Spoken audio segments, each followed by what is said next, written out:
जय जय श्री राधे। आइए आज हम चर्चा करते हैं 16 संस्कार के अंतर्गत आने वाले उस चौथे संस्कार की, जिसका नाम है जात कर्म संस्कार।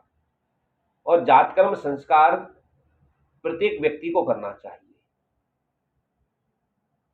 श्रीमद् भागवत में भी वर्णन आता है, जब भगवान श्री कृष्ण का जन्म हुआ ना, तो उस समय नंद बाबा ने जात कर्म संस्कार किया।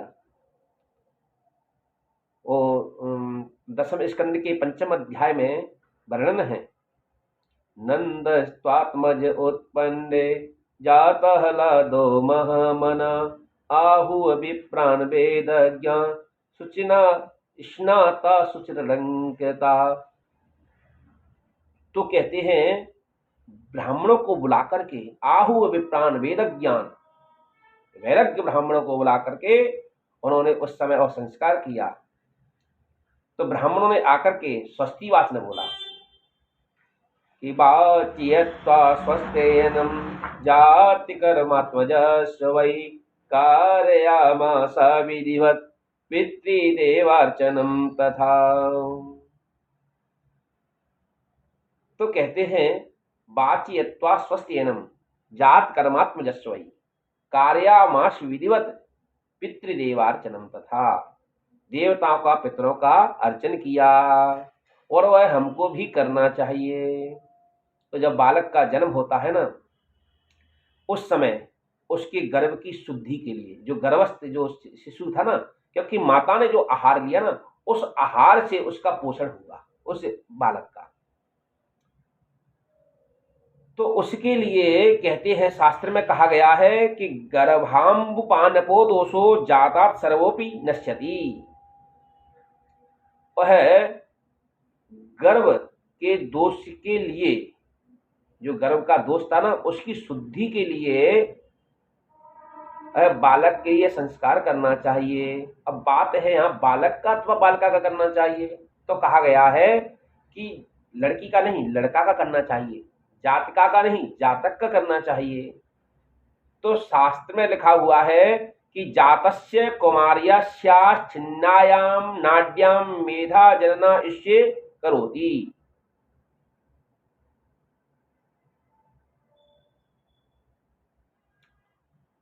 तो कहते हैं कि उस समय मेधा जनन आदि कार्य ये आयुष्क्रम पिता करता है, क्योंकि माता को जब संतान की उत्पत्ति हुई ना, अब क्या बालक सूतक में यह कार्य कर सकता है? बालक का जन्म हुआ तो वो सूतक कब लगता है? उसके लिए कहा गया है कि जब तक नालक छेदन ना हो तब तक यह संस्कार कर लेना चाहिए। नालक छेदन जब तक नरा नहीं कटे, नरा को ही नाल कहते हैं संस्कृत में, है ना। तो कहते हैं प्राक नाभि वर्धनात् पुंसो जात कर्म विधीयते। उसको विधिवत उस कार्य को कर लेना चाहिए जब तक नरा नहीं कटे, जब तक नालक छेदन न हो तब तक सूतक नहीं लगता है। शास्त्र कहता है यावन्न छिद्यते नालम तावन्न नाप्नोति सूतकम, और छिन्ने नालम तथा पश्चात सूतकम तो विधीयते। तो कहते हैं जब तक नालक छेदन नहीं होगा, यावन्न छिद्यते नालम तावन्न नाप्नोति सूतकम, जब तक सूतक नहीं लगेगा। और छिन्ने नालम तथा पश्चात, जब नालक छेदन हो गया तो ततः पश्चात सूतकम तो विधीयते, तो सूतक प्रारंभ हो गया। तो नालक छेदन कब होना चाहिए, इस पर विचार है।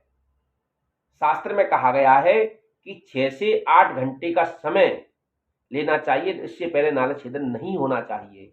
इसके बीच में पिता सचैल वस्त्र, मतलब वस्त्र को पहन करके स्नान करें, ब्राह्मणों को बुला करके, बढ़िया दैवज्ञ और वैराग्य ब्राह्मणों को बुला करके महाराज पूजन कराए, और उस समय जात कर्म संस्कार करें। खूब दान दे। उस समय जो दान देता है ना, वह अच्छा होता है, कभी नष्ट नहीं होता है। इसलिए उस दान की बड़ी महिमा बताई गई है। उस समय पितर बहुत प्रसन्न होते हैं, इसलिए नांदी मुख श्राद्ध आदि करना चाहिए, उनके निमित्त दान आदि देना चाहिए। महाराज शास्त्र में तो बहुत बात कही है, भूमि का दान दे, स्वर्ण का दान दे, गऊ का दान दे। नहीं, जैसी सामर्थ्य हो वैसा दान दे, किसी प्रकार का दुराग्रह नहीं है, आग्रह किया गया है। उस समय जब बालक का जन्म हो तो पिता नहा करके तुरंत शुद्ध हो जाता है, पिता नहा करके तुरंत शुद्ध हो जाता है, उसको सूतक नहीं लगता है। जो माता को सूतक रहेगा 10 दिन का, लेकिन पिता को नहीं। नहा करके तुरंत, उस समय नहा करके तुरंत इस स्पर्श दोष नहीं होता है, उसमें वृद्धि सूतक है। आइए थोड़ी सी चर्चा यहां मृत्यु सूतक की कर लेते हैं। कई लोग कहते हैं नहीं नहीं साहब, वो अग्निदाह से सूतक लगेगा। अग्निदाह से सूतक किसको लगता है? जो अग्निहोत्री होते हैं, जो केवल नाम के अग्निहोत्री, जिनके यहाँ हवन कुंड बुझे हुए पड़े हुए हैं, नाम लिखते अग्निहोत्री, वो अग्निहोत्रियों के नहीं है, वो अग्निहोत्री नहीं है, वो भी निराग्रक हैं, जिनके हवन ही नहीं होता है। हवन होता है जो ब्रह्मचर्य में रह करके यज्ञ करे, और यज्ञ के उपरांत उसका जब विवाह होता है तो विवाह में वो है जो पाणी ग्रहण होता है, उस अग्नि अग्नि अग्नि के फेरे पड़ते हैं, उस अग्नि में उन समदा को तपा करके ले आते, क्योंकि अग्नि लाने में कहीं बुझ भी सकती है। तो शास्त्र कहता है, गुरुजन कहते हैं हमारे, उस समदाओं को तपा करके ला करके उसी हवन कुंड में आकर के डाल देते हैं, और वहां हवन कुंड में फिर नृत्य होम चालू हो जाता है। तो अग्नि बुझी नहीं है, अग्नि चालू है। ब्रह्मचर्य की अग्नि में विवाह की अग्नि सम्मिलित हुई, और जब व्यक्ति मृत्यु को प्राप्त हुआ तो उस समय उस अग्नि से उसका संस्कार किया, उसे कहते हैं अग्निहोत्री। तो अग्निहोत्री के लिए सूतक लगेगा अग्निदाह से। हमारे बड़े अच्छे हमारे गुरुजी के जो छोटे पुत्र हैं, परम पूज्य गुरुदेव श्री राजवंशी द्विवेदी जी महाराज, उनके पुत्र श्री पूज्य श्री नर्मदेश्वर द्विवेदी जी, मैं नाम तो इसलिए ले रहा हूँ कि उनके नाम लेने का अधिकार तो नहीं है मुझे, लेकिन मैं केवल जानकारी के लिए, उनके शिष्य हैं आदरणीय हमारे श्री राजेश राजौरिया जी, वैदिक राजेश राजौरिया जी, जिनकी यूट्यूब चैनल पर, फेसबुक पर, इंस्टाग्राम पर, टेलीग्राम पर, आज पर सब जगह वो उपस्थित हैं। और शंकराचार्य अनुसंधान एवं प्रशिक्षण केंद्र भी आप सर्च कर सकते हैं, अथवा वैदिक राजेश राजौरिया जी को भी सर्च कर सकते हैं। तो उनकी ये सभी शंका समाधान उनका उस चैनल पर चल रहा है, तो आप उनसे जुड़े। और हमारे तो एक परिवार है, हमारे तो गुरु परिवार है, गुरु घराने से हम लोग सब जुड़े हुए हैं। तो मैंने उनसे भी चर्चा की, यद्यपि आपके अंत्यकर्म श्राद्ध प्रकाश में यह सब वर्णन है, लेकिन कभी शास्त्र के बाद भी आचार्य गणों से मैं पूछ लेता हूँ। और हमारे पूज्य गुरुदेव श्री डॉक्टर श्री अच्युतलाल जी भट्ट जी, जिनके साथ मैं प्रायः रहता हूँ, तो मैं उनसे भी यह परामर्श करता हूँ, वही मुझे समाधान देते रहते हैं। तो धर्म संघ वाले भैया जी, मैं उनको गुरुदेव ही कहता हूँ, बड़े हैं।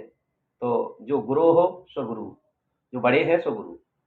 आइए, तो इसलिए मैं कहता हूँ कि ये चर्चा थोड़ी सी जानकारी के लिए, और कभी सारी जानकारियाँ तो मैं नहीं दे पाता हूँ, लेकिन आपको अधिकांश जानकारियाँ जो विवादित हैं वह आपको यूट्यूब चैनल पर शंकराचार्य अनुसंधान केंद्र के शंकराचार्य अनुसंधान एवं प्रशिक्षण केंद्र आप सर्च करके उस पर भी देख सकते हैं। तो आइए, मैं चर्चा कर रहा था अभी सूतक के बारे में, तो उनसे मैं प्रायः चर्चा करता रहता हूँ। आइए अब हम चर्चा करते हैं कि फिर जात कर्म संस्कार करना चाहिए। तो जात कर्म संस्कार में क्या होना चाहिए? प्रथम पंचांग पूजन होना चाहिए, वैदिक ब्राह्मण को बुला करके, और पंचांग पूजन के उपरांत फिर बालक को मेधा जनन आदि जो कार्य है वह करना चाहिए, जिससे उसकी बुद्धि कुशाग्र हो। तो उसके लिए शास्त्र में कहा गया है कि घृत और मधु किसी तेजस पात्र में, सोने चांदी आदि पात्र में तेजस पात्र, तो उसमें घी और शहद असमान मात्रा में, समान नहीं होना चाहिए, असमान मात्रा में, अथवा घी ज़्यादा हो अथवा शहद ज़्यादा हो।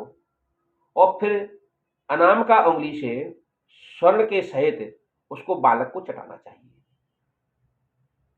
उस समय मंत्र बोलना चाहिए, ओम भूस्त्वयि दधामि, 4 बार चटाना है। ओम भुवस्त्वयि दधामि, ओम स्वस्त्वयि दधामि, ओम भूर्भुवः स्वः सर्वत्वयि दधामि। 4 बार ऐसे चटाने से बालक निश्चित रूप में तीव्र बुद्धि वाला होता है। यह संस्कार अवश्य करना चाहिए भविष्य के लिए और अपनी संतान की उन्नति के लिए, उसके बालक की शुद्धि बुद्धि के लिए इसको अवश्य करना चाहिए। तो इस प्रकार से मेधा जनन आदि कार्य करना चाहिए और आयुष कर्म आदि जो है उनको अवश्य करना चाहिए। और इसके उपरांत जो है हमको फिर दान आदि देना चाहिए। इसके बाद में फिर नालच छेदन होना चाहिए। फिर नालच छेदन की बात शास्त्र में कही गई है। और जहाँ बालक का जन्म होता है उसे जन्मभूमि कहते हैं। जहाँ माता ने बालक को जन्म दिया उसे मातृभूमि, जन्मभूमि आदि कहते हैं। तो ऐसे ही हम इस चर्चा के बारे में श्रवण कर रहे थे, तो जात कर्म संस्कार के बारे में आपने जाना।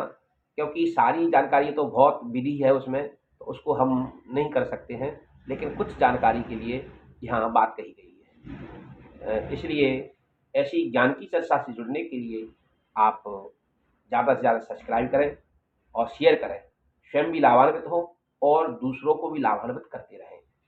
जय जय श्री राधे, जय जय श्री राधे।